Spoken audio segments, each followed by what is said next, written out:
গল্পের শুরুতে দেখা যায় সূর্য চাইছে সোহাগের পাশে ঘুমাতে। তাই সোহাগকে বলছে যে তুমি এই পাশে ঘুমাবে, আমি ওই পাশে ঘুমাবো, আর আমাদের মাঝে থাকবে একটা কোলবালিশ। সোহাগ তখন সরাসরি জানিয়ে দেয় যে এসব কিছু করার দরকার নেই, আমি মেঝেতে শুয়ে পড়ছি। সোহাগ এটাও জানায় যে আপনি মদ খান, তাই জন্য আমার কোনো বিশ্বাস নেই আপনি রাতে বিতে আমার সঙ্গে কি করতে পারেন। সূর্য তো এরপর রেগে যায়, বলছে তাহলে ঠিক আছে, তুমি তাহলে মাটিতে শোও, তোমার ঠান্ডা লাগুক যা ইচ্ছা হোক, আমার আর কিচ্ছু বলার নেই। এই বলেই সূর্য যখন শুতে যাবে, সোহাগ তখন বলছে স্যার আপনার মালাটা কোথায়। সূর্য তখন বলছে কিসের মালা। সোহাগ জানায় যে আমাদের তো একটু আগে বিয়ে হলো, আমি আপনাকে মালা পরালাম। সূর্যের তো তখন হুঁশ আসে, বলছে ও একটু আগে সেই আমাদের মালা বদল হয়েছিল, সেই মালাটার কথা বলছো, আচ্ছা দাঁড়া, মালাটা কোথায় যেন আমি রেখেছিলাম এই ঘরে। এরপর সোহাগ দেখতে পায় মালাটাকে। এবার সোহাগ যখন সূর্যকে টপকে মালাটা নিতে যাবে, সোহাগের তো হাঁচি আসে। সোহাগ হাঁচি দিয়েই সূর্যের গায়ের ওপর পড়ে যায়। সোহাগ তো সূর্যের দিকে এক দৃষ্টিতে তাকিয়ে আছে, সূর্য ও সোহাগের দিকে ভালোবাসার চোখে যেন ভরে গেছে। এরপর সোহাগ আর সূর্য উঠে বসে। সোহাগ সূর্যের মুখের দিকে তাকিয়ে দেখতে পায় যে সূর্যের মুখে সিঁদুর লেগে গেছে সোহাগের। সোহাগ তখন সূর্যকে বলছে যে স্যার এদিকে আসুন, আমি আপনার মুখে সিঁদুর লেগে গেছে সেটা মুছিয়ে দিচ্ছি। সূর্য তখন সোহাগকে বলছে থাক না, এসব মুছতে হবে না, মোছার বা কি দরকার আছে। সোহাগ তখন জানাচ্ছে আপনি কি এইভাবে থাকবেন নাকি, আপনার মুখে সিঁদুর লেগে আছে, বাইরের লোক কি বলবে। সূর্য তখন একটু মিচকি হেসে বলছে বাইরের লোকের কাছে তো আমরা স্বামী স্ত্রী, তাই না, ওরা যদি এই দাগটা দেখে তাহলে ওদের তো বিশ্বাসটা আরো মজবুত হবে, তাই না। এই বলেই সূর্য শুয়ে পড়ে। অপরদিকে দেখা যায় ইন্দ্রর ফোনে গোপাল ফোন করেছে। গোপাল ফোন করে ইন্দ্রকে জানাচ্ছে যে সোহাগ আর সূর্য তো কোনোদিনও ওদের গ্রামে যায়নি, তাই জন্য পয়লা বৈশাখের দিন ইন্দ্র যেন ওদেরকে নিয়ে সকলকে নিয়ে গ্রামের বাড়িতে ঘুরে আসে। সোহাগের গ্রামের বাড়িতে ইন্দ্র তখন জানায় যে ওদের তো সকলের কাজ বাজ আছে, তাই সোহাগ আর সূর্য ওদের বাড়িতে যাবে। আমি সূর্য আর সোহাগকে ঠিক সময় মতন পাঠিয়ে দেবো, আমি কথা দিলাম তোমাকে। গোপাল তো এরপর খুশি হয়ে ফোনটা রেখে দেয়। সূর্য সেই কথাটা শুনে নেয়। সূর্য এসে ইন্দ্রকে জিজ্ঞাসা করছে যে বাবা আমাকে কোথায় পাঠানো হচ্ছে।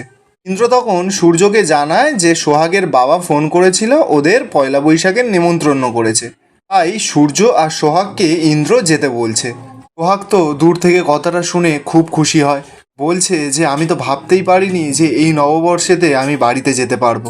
কিন্তু এদিকে সূর্য এমন একটা কথা বলে যে সোহাগের মনটা পুরো খারাপ হয়ে যায়। সূর্য ইন্দ্রকে জানাচ্ছে যে ও যেতে পারবে না। ইন্দ্র তখন জিজ্ঞাসা করে যে ও কেন যেতে পারবে না।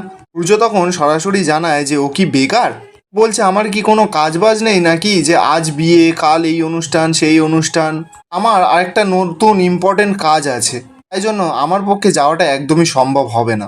ইন্দ্র তখন সূর্যকে বলছে যে কিন্তু আমি তো সোহাগের বাবাকে কথা দিয়ে দিলাম। সূর্য তখন জানায় যে ও না যাক, সোহাগ যাবে। সূর্য তখন সোহাগকে বলছে যে তোমার একা যেতে কোনো সমস্যা নেই তো। সোহাগ তো বাধ্য, কি বলবে, তাই জন্য বলছে যে না কোনো অসুবিধা নেই। ইন্দ্র তো ছাড়বার পাত্র নয়। ইন্দ্র সূর্যকে বোঝাচ্ছে আর বলছে এ কি কথা, বিয়ের পর এই নববর্ষের দিন তুই প্রথম শ্বশুরবাড়িতে যাবি, ওরা চাইছে মেয়ে জামাই সকলে আসবে আনন্দ করবে, সেখানে তুই ওকে একা পাঠাচ্ছিস, এটা কি ভালো দেখাবে। ঠিক তখনই সূর্যের ফোনে একটা ফোন আসে, ও ফোনটা ধরে ওখান থেকে চলে যায়। এবার ময়ূরাক্ষী তো ঝামেলা করতে চলে আসে। ময়ূরাক্ষী এসে ইন্দ্রকে বলছে তোমার ব্যাপার স্যাপার কি বলো তো, তুমি আমার ছেলেটাকে জোর করে ওই পাড়া গাঁয়ে পাঠাতে চাইছো কেন। ইন্দ্র তখন মোক্ষম জবাব দেয়, বলছে যে ওর শ্বশুর বাড়িটাই তো পাড়া গাঁয়ে, তাই জন্য আমি ওকে পাঠাতে চাইছি। ময়ূরাক্ষী তো এমন নির্লজ্জ, সেই কথাটা শুনে হাসা শুরু করে দিয়েছে। বলছে ওটা আবার শ্বশুর বাড়ি, শ্বশুর বাড়িতে নিমন্ত্রণ করে কি খাওয়াবে, ওই ডাল ভাত আর পান্তা ভাত খাওয়াবে। ইন্দ্র তখন মোক্ষম জবাব দেয়, বলছে যে ময়ূরাক্ষী কেউ যদি ভালোবেসে ডাল ভাত আর পান্তা ভাতই খাওয়ায় না, রাজভোগ তার কাছে তুচ্ছ হয়ে যায়। ময়ূরাক্ষী তখন ইন্দ্রকে বলছে গোপাল হচ্ছে আমাদের 1000টা স্টাফের মধ্যে একজন, আর তার বাড়িতে আমাদের মালিক পক্ষের ছেলে গিয়ে খাবে, সেটা কি ভালো দেখাবে। ইন্দ্র তখন বলছে তুমি মনে হয় ভুলে যাচ্ছ যে গোপাল শুধুমাত্র আমাদের স্টাফ নয়, ও আমাদের কুটুম। ময়ূরাক্ষী তো ইন্দ্রর কোনো কথা না শুনে সোহাগকে এবার ধরেছে, বলছে এসব তুকতাক করে না, ওই ইন্দ্র আর সূর্যকে তুমি বশ করতে পারবে কিন্তু আমাকে নয়। এবার দূর থেকে তো সূর্য কথাটা শুনে নেয়, আর সূর্যের খুব রাগ হয়। সূর্য এবার ইন্দ্রর কাছে গিয়ে বলছে বাবা, আমি নববর্ষের দিন সোহাগের সঙ্গে ওর বাপের বাড়িতে যাব, আমরা সবাই ওখানে গিয়ে পয়লা বৈশাখ সেলিব্রেট করব। ইন্দ্র তো কথাটা শুনে খুব খুশি হয়। সূর্য সোহাগকে গিয়েও জিজ্ঞাসা করছে কি সোহাগ তুমি খুশি তো। ময়ূরাক্ষী তো কথাটা শুনে ওখান থেকে রেগে মেগে ঘরে চলে আসে। ময়ূরাক্ষী ঘরে এসে বলছে এই সূর্য ছেলেটা আমাকে সব সময় প্রতি মুহূর্ত অপমান করে চলেছে। আমি খুব ভালো করে বুঝতে পারছি ওই যে কাজের মেয়েটা ও সূর্যকে আমার নামে বিষ ঢালছে, কিন্তু আমি তো কিছু করতে পারছি না, এর জন্য তো আমাকে একটা কোনো স্টেপ নিতে হবে। এই বলতে বলতেই ময়ূরাক্ষীর মাথায় একটা বুদ্ধি আসে। বুদ্ধিটা তো কোনোদিনও ভালো হবে না, সবসময় তো শয়তানি বুদ্ধি। এরপর দেখা যায় ময়ূরাক্ষী মতিকে ফোন করে।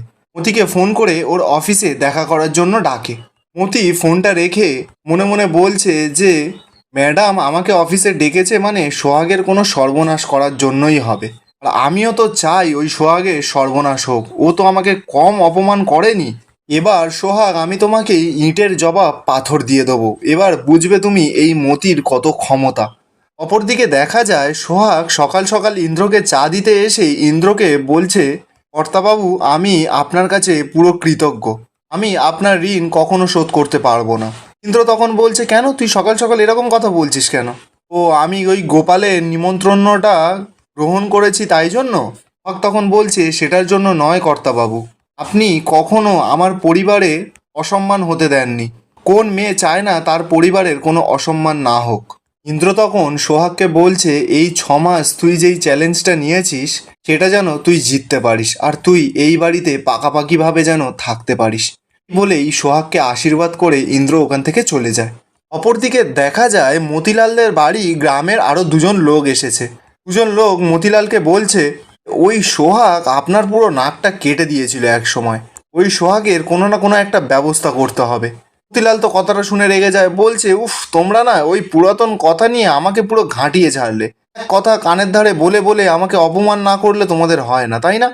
আমাদের এমন একটা ফাঁদ পাততে হবে যেই ফাঁদে পড়ে সোহাগ ছটফট ছটফট করতে করতে যেন মরে যায়। গ্রামের একজন লোক তখন মতিলালকে বলছে যে এরকম দিন কি আসবে যে সোহাগকে আমরা মারতে পারবো? মতিলাল তখন বলছে যে আরে আসবে মানে এসে গেছে।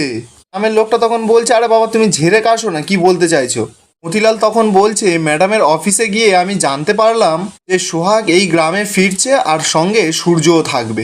সোহাগের এই গ্রামে আসাটা যেন এই গ্রামে শেষ আসা হয়, ও যেন জীবিত ও শ্বশুরবাড়িতে ফেরত না যেতে পারে। হ্যাঁ, আরেকটা ভালো কথা, ম্যাডাম কিন্তু আরেকটা কথাও বলেছে, ওনার ছেলে সূর্যর গায়ে যেন একটা আঁচড়ও না লাগে। মানে আমাদের যা করতে হবে সোহাগকে একার করতে হবে, মানে সোহাগকে পুরো দুমড়ে মুচড়ে শেষ করে দিতে হবে। আর এখানেই আজকের এপিসোডটা শেষ হচ্ছে। আপনাদের কি মনে হয়, এই গ্রামের লোকরা মিলে সোহাগের কি কোনো ক্ষতি করতে পারবে, না সোহাগ নিজেকে বাঁচিয়ে নেবে? কমেন্টে অবশ্যই জানাবেন।